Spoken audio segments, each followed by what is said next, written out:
Hello guys, দেখো তোমার channel চিরঞ্জিত পূজা হলো সেখানে তোমরা স্বাগত জানাই। তো আবার রেসিপি নিয়ে কাজ বানাবে ডিম, কাঁচকলা, আলু দিয়ে কোপ্তা। তো চলো তুমি দেখতে থাকো।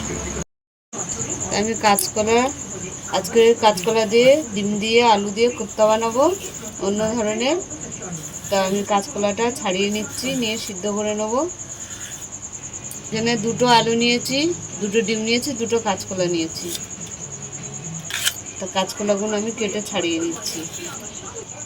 দুটো ডিম দিয়ে আমি সিদ্ধ বসিয়ে দিচ্ছি আর আলুটা ঘষে নেব। তো এখানে আমি ডিম আর কাঁচকলাটা সিদ্ধ বসিয়ে দিয়েছি। তো আলুটা আমি ঘষে নিচ্ছি। সিদ্ধ করা হয়ে গেছে, ডিমগুলো আমরা ছাড়িয়ে নিচ্ছি আর আলুটা ঘষে চিপে নিয়েছি। কলাগুলো আমি টুকরো করে নিচ্ছি, গরম আছে তো। এই মানো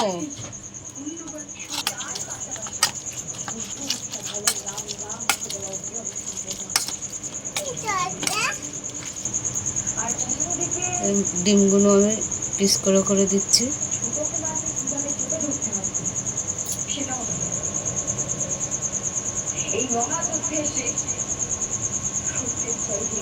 দিয়ে দিলাম,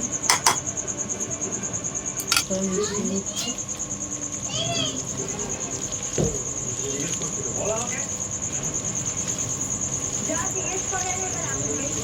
তো কড়া বসিয়ে দিয়েছি, মানে কড়াইটা গরম হয়ে গেছে। অল্প একটু তেল দিয়ে দিলাম। এখানে আমি জোয়ান দিয়ে দিলাম, কালো জিরে দিয়ে দিলাম, পেঁয়াজটা দিয়ে দিলাম। পেঁয়াজটা ভালো করে ভাজা করে নেব।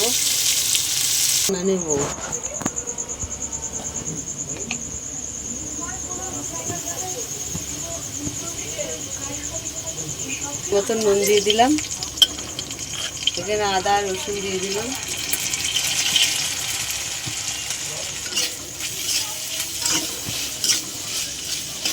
লাল লঙ্কা গুঁড়ো দিয়ে দিলাম। গরম মশলা গুঁড়ো করা দিয়ে দিলাম।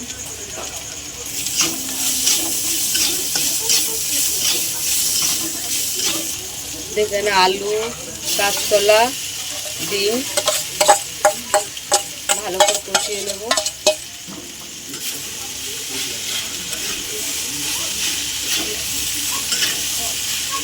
তো আমাদের হয়ে গেছে, ভালো করে মিশিয়ে নিয়েছি।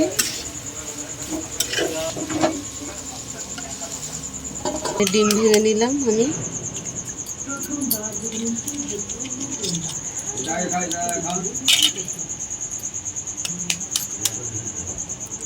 তিনটে ডিম ভেঙে নেব।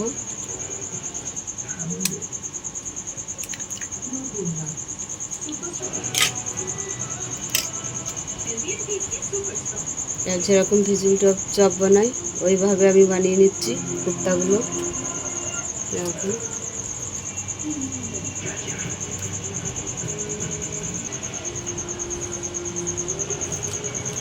দেখো, এখানে সবগুলো বানানো হয়ে গেছে। এখানে আমি ডিমটা ঢেলে নিলাম, কারণ ছোটো জায়গাতে মিশানো যাবে না। কর্নফ্লাওয়ার নিয়ে নিলাম 1 চামচ।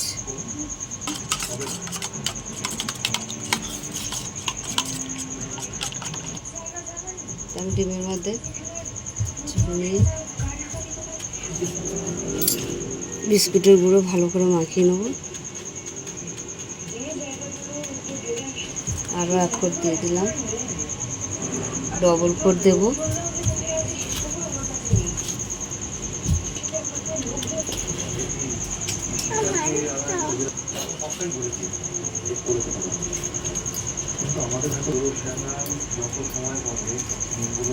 এইভাবে আমি বানিয়ে নেব। আমাদের বানানো হয়ে গেছে, আমরা এবার ভেজে নেব। কড়াইতে আমি তেল দিয়ে দিলাম, ভেজে নেব।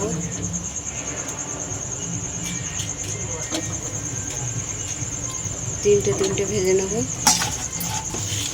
দেখো আমাদের ভাজা হয়ে গেছে, তুলে নিলাম।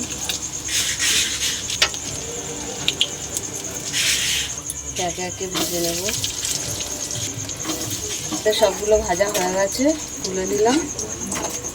এখানে আমরা কলার কোপ্তা বানিয়েছি, বানানো মানে কলার কোপ্তা এর নয়, কিন্তু ফিশ ফ্রাইয়ের মতনই বানিয়েছি, কিন্তু অন্য ধরনের, কলা দিয়ে, ডিম দিয়ে, আলু দিয়ে। তা তোমাদের কেমন লাগলো বলো, ভালো লাগলে লাইক করে দেবে, শেয়ার করে দেবে, কমেন্ট করে দেবে, সাবস্ক্রাইব করে আমাদের পাশে থাকবেন, আর ভিডিওটা অবশ্যই আপনারা দেখবেন। আজকের এই পর্যন্ত, টাটা।